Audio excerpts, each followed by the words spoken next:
अल्हम्दुलिल्लाहि रब्बिल आलमीन वस्सलातु वस्सलामु अला सय्यिदिल मुरसलीन अम्मा बाद अऊज़ु बिल्लाहि मिनश शैतानिर रजीम बिस्मिल्लाहिर रहमानिर रहीम।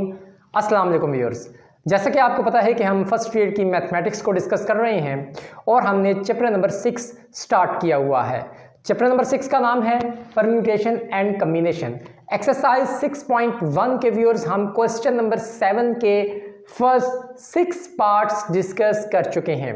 आज की वीडियो में हम क्वेश्चन नंबर 7 का 7वां पार्ट जो है वो 8वां और 9वां पार्ट डिस्कस करेंगे। व्यूअर्स, क्वेश्चन नंबर 7 में पूछा क्या गया था, कहा गया है कि फाइंड एन की बेसिकली इसमें वैल्यूज मालूम करनी है और ये क्वेश्चन फिक्टोरियल से रिलेटेड क्वेश्चंस हैं। अब इस पार्ट को हम करते हैं 7 पार्ट को। गिवन दैट क्वेश्चन में क्या दिया हुआ है जी, n factorial is equal to 990 n-3 factorial. अब इस फिक्टोरियल को अगर मैं ओपन करूं, देखें n के बाद क्या आएगा n-1, फिर n-2 और फिर n-3 फिक्टोरियल, और यहाँ पे 990 और n-3 फिक्टोरियल। देखें व्यूअर्स, फिक्टोरियल को ओपन करने का क्या तरीका होता है, ये मैं आपको कई दफ़ा बता चुका हूँ कि जब भी फिक्टोरियल को ओपन किया जाता है हर आने वाला नंबर प्रीवियस नंबर से एक नंबर कम होता है। जैसे कि 10 फिक्टोरियल को अगर ओपन किया जाएगा 10, 9, 8, 7, 6, 5, 4, 3, 2, 1 तक ये नंबर्स जाते हैं, सारे आपस में मल्टीप्लाई हो रहे होते हैं। और अगर दरमियान में कहीं रुकना हो, मिसाल के तौर पर 10 फिक्टोरियल को अगर मैं ओपन करता हूँ 7 तक मैंने स्टॉप करना हो तो 7 तक में लिख कर आगे फिक्टोरियल का निशान लगाऊंगा। अब ये क्या था n को जब मैंने ओपन किया, n में से एक निकालो n-1, n में से 2 निकालो n-2, इसमें से फिर एक निकालो n-1 में से एक निकालो n-2, n-2 में से फिर एक निकालो n-3 फिक्टोरियल तक मैंने स्टॉप कर दिया है। अब यहाँ पे भी n-3 फिक्टोरियल है, यहाँ पे भी ये दोनों क्या हो जाएंगे, कैंसिल हो जाएंगे, क्योंकि ये इधर आके डिवाइड हो जाएगा, हम डायरेक्ट भी कैंसिलेशन कर सकते हैं। यहाँ पे रह गए व्यूअर्स n-1 n-2। अगर आप इन तीन वैल्यूज पे गौर करें तो ये कंसेक्टिव नंबर्स हैं। कंसेक्टिव नंबर्स क्या होते हैं, जो नंबर्स एक साथ हों, जैसे कि 24, 25, 26, या बड़े से छोटा भी कर सकते हैं 26, 25, 24, ठीक है। जो नंबर्स एक साथ होते हैं उनको कंसेक्टिव नंबर्स कहते हैं। ये कंसेक्टिव नंबर्स है। देखें n में से एक निकालो n-1, इसमें से एक निकालो n-2, ठीक है। अब क्या मैं 990 को भी कंसेक्टिव नंबर्स में कन्वर्ट करके लिख सकता हूं? देखें व्यूअर्स, 11, 10 और 9 ये तीन नंबर्स अगर मैं सिलेक्ट करूं तो ये 990 बनता है। देखें 10 9s are 90 और 90 को अगर मैं 11 से मल्टीप्लाई करूं 1 0s are 0, यहाँ पे 9, यहाँ पे 0, यहाँ पे 9, ये 990 आ जाता है। तो लिहाजा ये तीन कंसेक्टिव नंबर्स हैं, एक साथ हैं। 11 में से एक माइनस करो 10, 10 में से एक माइनस करो 9, इन तीनों को मैं यहाँ पे लिखूंगा 11, 10, 9। और एक बात का आपने ख्याल रखना है कि लेफ्ट साइड पे अगर आपका बड़ा नंबर पहले है, ठीक है, आपने तरतीब ध्यान में रखनी है, तो यहाँ पे भी बड़ा नंबर पहले रखना है। अब 11 बड़ा नंबर है, 10 उससे छोटा, 9 उससे छोटा। अगर लेफ्ट साइड पे छोटा नंबर पहले है तो यहाँ पे भी फिर छोटा नंबर पहले रखना है। तो इस केस में क्या है, बड़ा नंबर पहले। तो अब मैथ का ये रूल होता है कि ये भी कंसेक्टिव नंबर्स हैं, ये भी कंसेक्टिव नंबर्स हैं, दरमियान में इक्वल का निशान है, और कंसेक्टिव नंबर्स आपस में क्या हो रहे हैं, दोनों साइडों पे मल्टीप्लिकेशन हो रही है उनकी।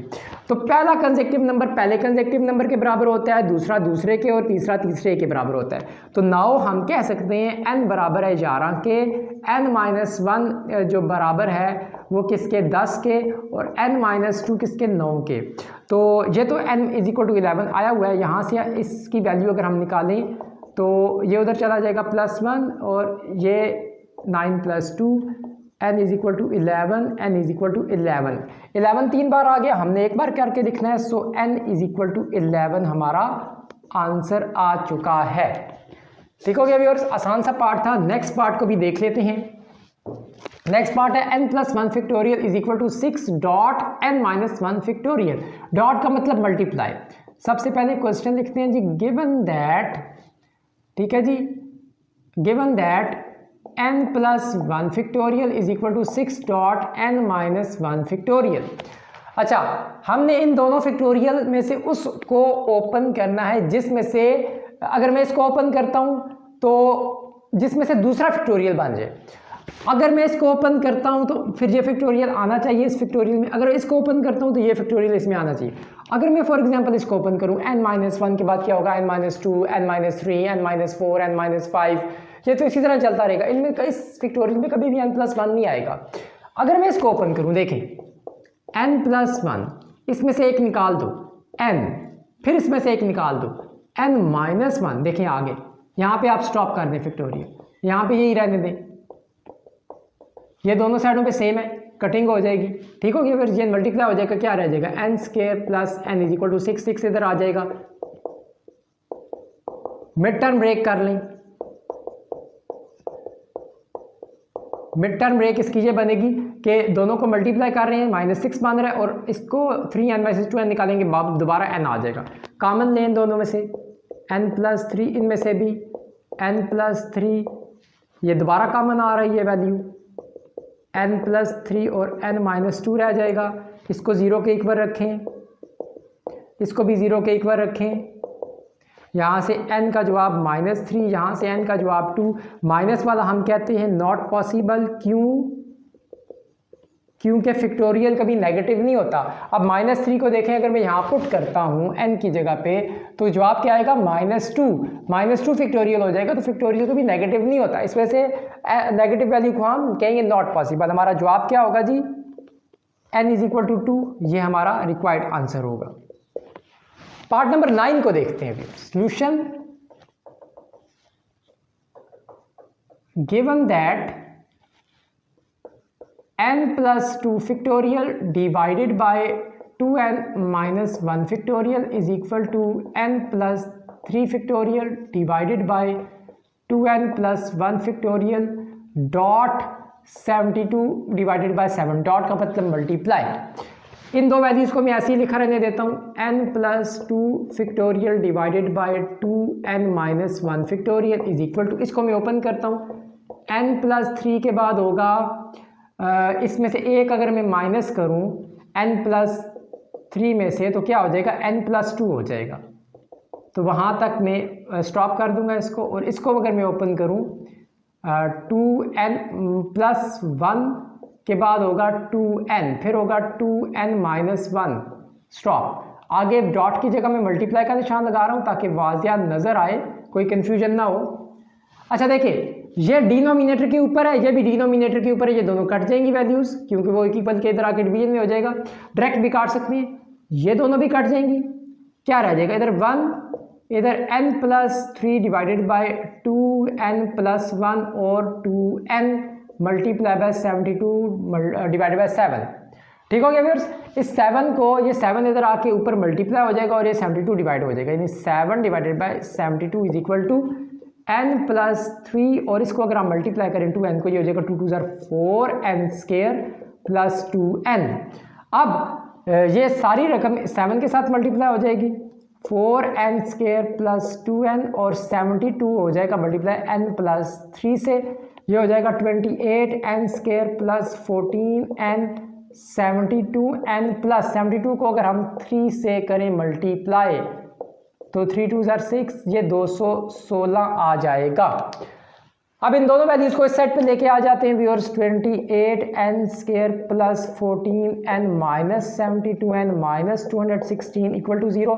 72 में से अगर 14 निकाल लें तो इधर 8 आ जाएगा, 8 12 में से इधर 12 हो जाएगा, 12 में से 4 8, 6 में से 1 5, तो 28n² इधर -58n रह जाएगा क्योंकि बड़ी रकम का निशान लगता है, -216।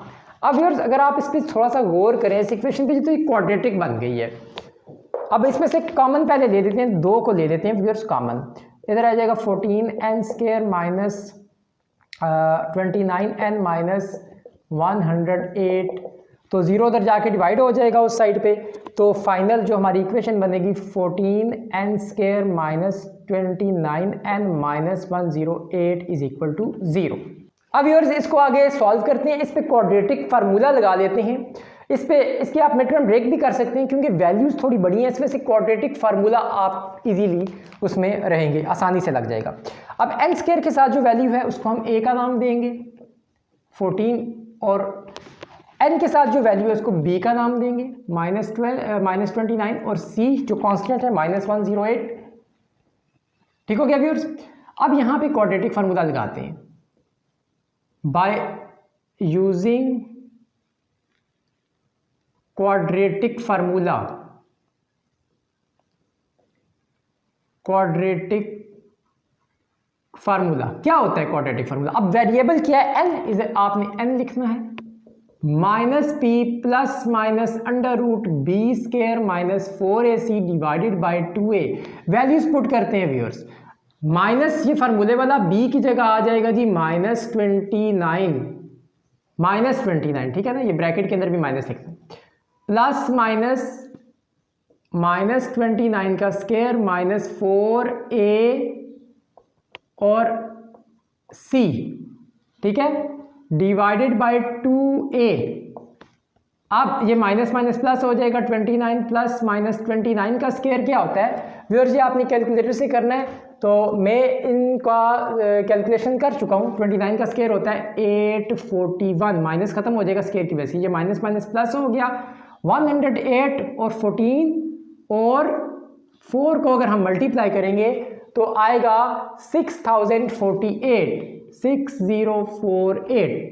ये मैंने कैलकुलेशंस पहले से की हुई हैं, आप इसको कैलकुलेटर से कर सकते हैं। 14 2 28 आगे आ जाएगा जी व्यूअर्स, ये 29 प्लस माइनस इन दोनों को अगर हम ऐड करें तो आ जाएगा 6889।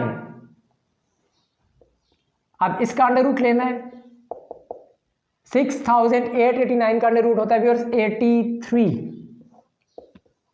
अब एक बार पॉजिटिव एक बार नेगेटिव करके लिखेंगे, n is equal to 29 plus 83 divided by 28 और यहाँ पे n is equal to 29 minus 83 divided by 28। एक बार प्लस में एक बार माइनस में, प्लस करेंगे तो जवाब आएगा व्यूअर्स 112 और 83 में से 29 को अगर हम निकालेंगे तो फिर जवाब आएगा 54 माइनस 54 डिवाइडेड बाय 28। अलामत माइनस की लगेगी क्योंकि बड़ी रकम क्या है, माइनस की है। अब इस पे अगर हम फॉर एग्जांपल 4 का ही टेबल पढ़ लें तो क्या आएगा, 4 2 जार 8, यहाँ पे 3 बच जाएगा और 4 8 जार 32, यहाँ पे जाएगा जी 4 7 जार 28। ठीक हो गया। और ये नेगेटिव में व्यूअर्स वैल्यू आ रही है, वैसे तो ये नॉट पॉसिबल है लेकिन एक स्टेप कर लेते हैं इसका।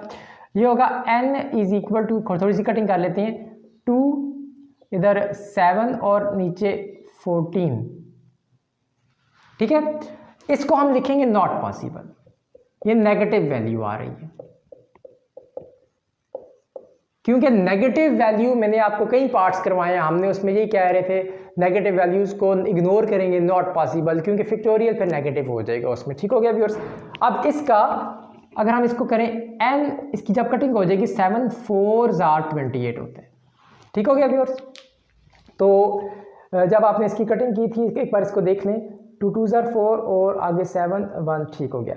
ये नेगेटिव था, इसमें से नॉट पॉसिबल, ये आपका आंसर नहीं है। इसकी जब आपने कटिंग की 7 1 जार 7 और 7 4 जार 28, n इज इक्वल टू 4 आपका क्या आ गया है, फाइनल आंसर आ चुका है। उम्मीद है व्यूअर्स ये तीनों पार्ट आपको समझ आ गए होंगे। तो अब नेक्स्ट वीडियो में इसका आगे कोई पार्ट है तो उसको डिस्कस करते हैं। क्वेश्चन नंबर 7 का नेक्स्ट कोई पार्ट है तो उसको नेक्स्ट वीडियो में डिस्कस करते हैं। यहाँ तक इतने ही पार्ट्स आज डिस्कस करने थे। उम्मीद है ये आपको पार्ट समझ आ गए होंगे। Thanks for watching of this video. खुदा हाफिज़।